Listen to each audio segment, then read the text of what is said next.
Let me start with a little story. The title of the story is Dr. Li's Wikipedia page. Let's say Dr. Li is a biologist. He published more than 10 books and over 100 papers. He's quite famous in the area. One day, his friend Paul is doing research online. When the Wikipedia page opens up, Paul notices that there is no link under Dr. Li's name, which means there's no Wikipedia page for him. Paul believes that Dr. Li deserves a Wikipedia page. He decides to write one. As Dr. Li's friend, Paul knows him well. He begins typing, Dr. Li, and he stops. Paul picks up his phone and dials Dr. Li's number. They have a very short conversation. Hi, Paul. What's up, man? Dr. Li says. It's all right. What are you doing? Paul asks. Nothing. Just watching TV with my kid. Dr. Li answers. Okay, see ya. Paul replies. After the short conversation, Paul goes back to typing. He types, Dr. Li is watching TV. And that's the Wikipedia page Paul makes for Dr. Li. Okay, you might say it's a dumb thing to do. Of course it's dumb. That's the whole point of this little story. But this is the most common mistake we are making every day, especially when we talk about a country. We're inclined to focus on one aspect of a country and forget everything else. Talking about China, I think most Americans will be like, China, it's some country somewhere on the map. And lots of ugly people live there. They don't really know too much about this country. Yet I saw so many China experts on the internet. They talk about China always in a very decisive way, like they know everything about China. China is a shithole. China is a communist. China is authoritarian. Like these words can perfectly represent China. You know what? Let's do some tests. Answer these two simple questions about China.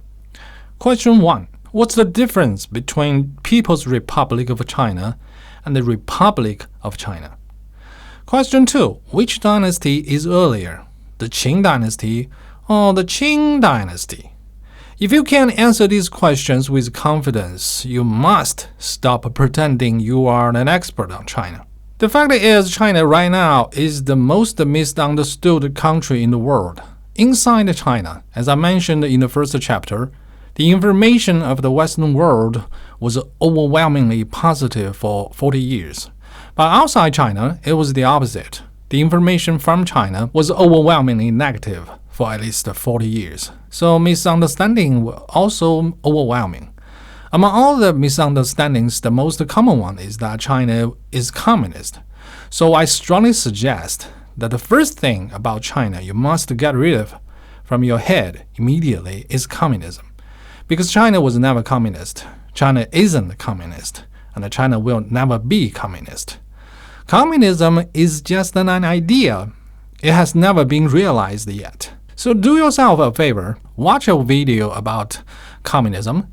It would only take you like 10 minutes, but that 10 minutes can save you from embarrassing yourself in the future.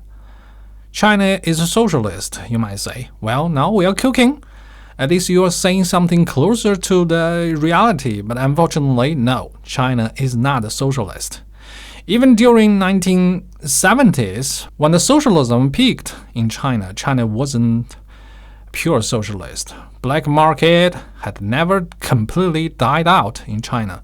Black market is a form of free market, and it played a huge role in China back then. So what the hell China really is? Chinese government has an official term, socialism with the Chinese characteristics. It's a lousy translation, so I'm gonna use my own translation, the China-style socialism. It still sounds awful, but bear with me. I only need to change one word. The term will make perfect sense.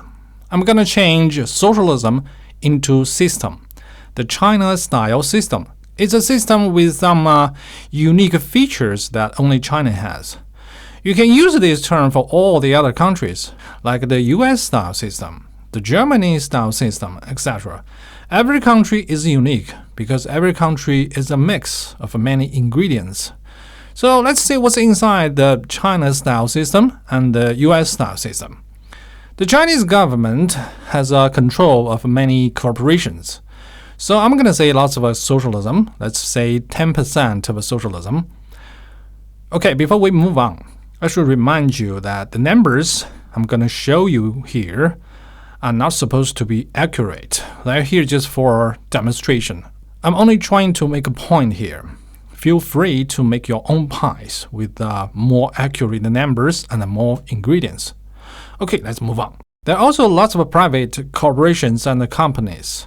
And the market in China is pretty much free. So let's put 20% of capitalism into the pie. Some people say China is authoritarian. I agree. So let's put 20% of authoritarianism into the pie. Now let's see the American pie. I don't know how much socialist America is, but I think there must be at least 1% socialist element in America. So let's put 1% into the pie. And America is very capitalist. So let's say 30% of capitalism, then 19% of authoritarianism. You might say, no, America is not authoritarian. Only your screw-up country is. Well, all the corporations in America are very authoritarian. Working in a company, you don't vote. You do whatever your boss tells you to do. And your life is way more tightly connected to the corporation you work for than the government. You spend most of your life following your boss around. So yeah, lots of authoritarianism in the pie. And don't forget, military is also very authoritarian. You also don't vote as a soldier. You do whatever your commander tells you to do. Plus, American families are also very authoritarian. Children do whatever their parents tell them to do. You have to live in such an environment for 18 years. How isn't that important part of America? So 19% into the pie. Let's see what else we can put into the pie. How about tradition? By tradition, I mean a combination of a culture, tradition, and history, etc. Things people use to identify themselves. Imagine if Americans don't have any guns. Do you think it's still America you know it? I don't think so. American culture is an essential part of this country, and it's the same to any country. So let's put 25% into the pies. Then geography, 25%. Geography is how everything began, so it's definitely essential. Just imagine, what if there's a giant ocean in the middle of North America? Or a giant desert? Or the highest plateau? Or what if there's no connection between North America and South America? Do you think America would still be the same? I don't think so. Geography is essential, but people seldom talk about it when they talk about China. The pie seems finished, but it's actually not. There's still one more ingredient, and a very essential one, generally overlooked by most people: collective personality. People are different. Even though under the current political correctness, most Westerners are not willing to talk about it. But subconsciously, we all know it's not just the stereotypes when we say things like Chinese are bad drivers. Chinese are bad drivers. The death rate related to car accidents in China is the #1 in the world, majorly because most Chinese don't want to follow the laws. That's the reason there are zillions of civilian cameras in China. Originally, they were there to teach Chinese how to drive lawfully. Stereotypes are based on observations. We didn't make them out of thin air. I'm going to show you how stereotypes work and how people usually misunderstand them in the later chapters. In these chapters, let's just say people are different. People from different regions have different personalities. Since a society is just a bunch of people, so of course collective personalities work on everything. Ideologies, political systems, families, corporations, education styles, traditions, cultures, everything, even on geography. In the later chapters, I'm going to talk about this in details. Now let's just show you some pictures. This is what Chinese did to their mountains. Not every people have the patience and the determination to do these kind of jobs. So collective personality is definitely essential. Let's overlay collective personality on everything. Now the pies are finished. Again, the numbers are not supposed to be accurate. Feel free to make your own pies if you hate my pies. Okay, I'm already mentioned that these numbers are here to make a point. And the point is that you cannot conclude a country with one word, any country. For example, I heard people saying things like America is a democracy, and many Americans are serious when they say that, giving me the impression that this one word somehow completely concludes a great nation. But does it? What about all the struggles America made during 200 years? You think those struggles are not essential? What about American spirit? For 250 years, America kept its door wide open to all the people from every corner in the world. America welcomed those people and let them blend in, regardless of their cultural background, their creeds, their traditions. Americans made a crucible for all kinds of cultures in the world, mixing them together, and they created a unique new culture that is appreciated by the majority of the people in the world. That's the reason why American movies are popular in the world. They show the value that all the people have in common. When we talk about America, this country, isn't this spirit more essential? Isn't this spirit what really defines America? If you ask around, ask people all over the world, what America means to them, do you think they would answer capitalism or democracy? No. Capitalism is everywhere. Democracy is everywhere. They are never something unique. But American spirit and American culture are unique. It's Michael Jackson, Tom Cruise, Homer Simpson, Mickey Mouse, Coca-Cola. The list goes on. And we can stretch this list for miles long. We still won't reach the end. These things are the soul of America. If we get rid of the soul of America, America will be only an empty shell. Can we really conclude the soul of America into one word? No, definitely not. Not one word, not one sentence, not even one book. Likewise, when we talk about a giant country like China, do you really think you understand its soul? China is as big as America, and China has way more people. China also has a way longer history.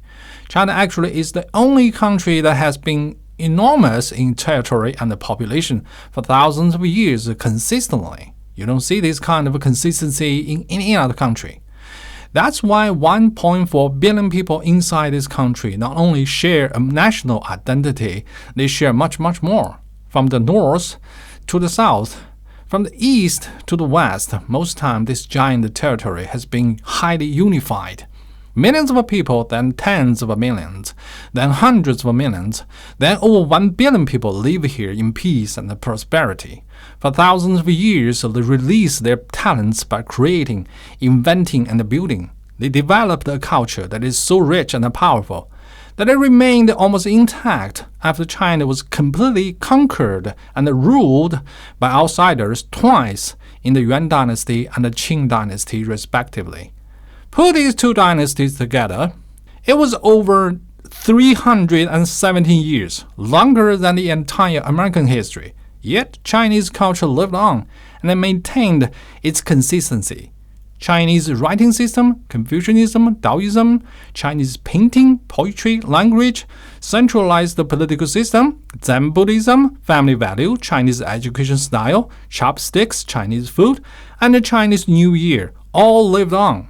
When Chinese look back at their history, even something happened 1800 years ago, it's like something only happened yesterday. It's all part of China. It's all part of Chinese people.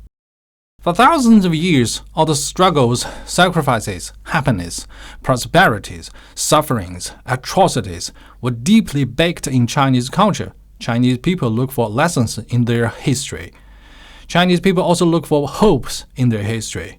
And all these are just one of the aspects of China, a giant country with a super long history. So, are you still confident to talk about China? I'm not. I'm humble. I'm a student. After living in China for 50 years, I have to say I don't understand this country. I just scratch the surface. So be humble. That's what I'm trying to say. Be humble when we talk about a country. Not just China, any country. Survival isn't easy. Any people who are still standing today on this planet are strong. They know how to survive. And they all have great stories to tell.